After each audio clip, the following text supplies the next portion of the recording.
okay? Oh God. I added my seasoning, and yeah. So this is my ground meat that I'm cooking. Okay. And then I'm gonna add my seasoning. The seasoning that I use for my taco ground meat is taco seasoning mix. This is the seasoning that I use, which is the Ortega. This is the Ortega seasoning mix that I use. So I'm gonna sprinkle that inside of here. I don't like to drain my oil because I like the fattening. I don't know why. That's how I am. I love the fattening. So I try to sprinkle the seasoning mix inside. And then I use the oil.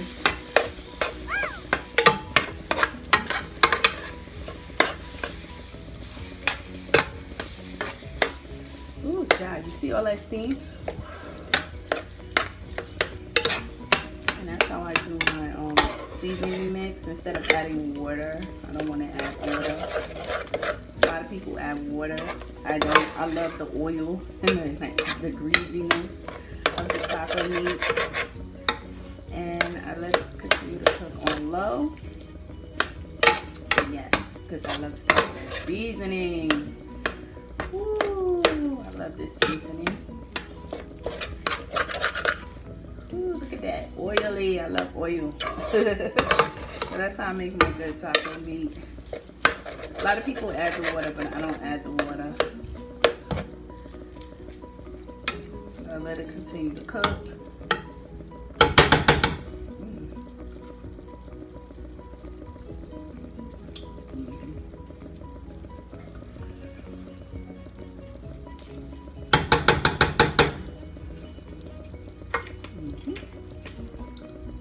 Now I'm going to show you how I put my cheese over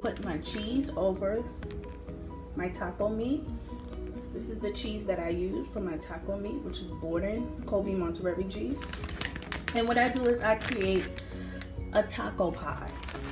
Excuse my stove, you guys, it's really messy. But I create a taco pie. Okay? And this is how I prepare my taco meat. We call this the taco pie, okay?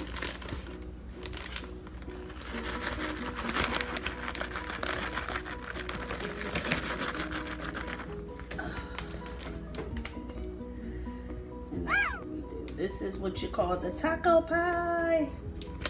And then put the cover on, let it sit. Oh, we got some water on the top. Oh. Let it sit, warm up, and let the cheese melt, and I will show you. Hey guys, so I sprinkled some more extra cheese, and now I'm going to add my Hormel's pepperoni slices on top of the taco pie, the pizza taco pie. As you can see right here, I fried the salami pieces up separately, and now I'm going to put them on top. And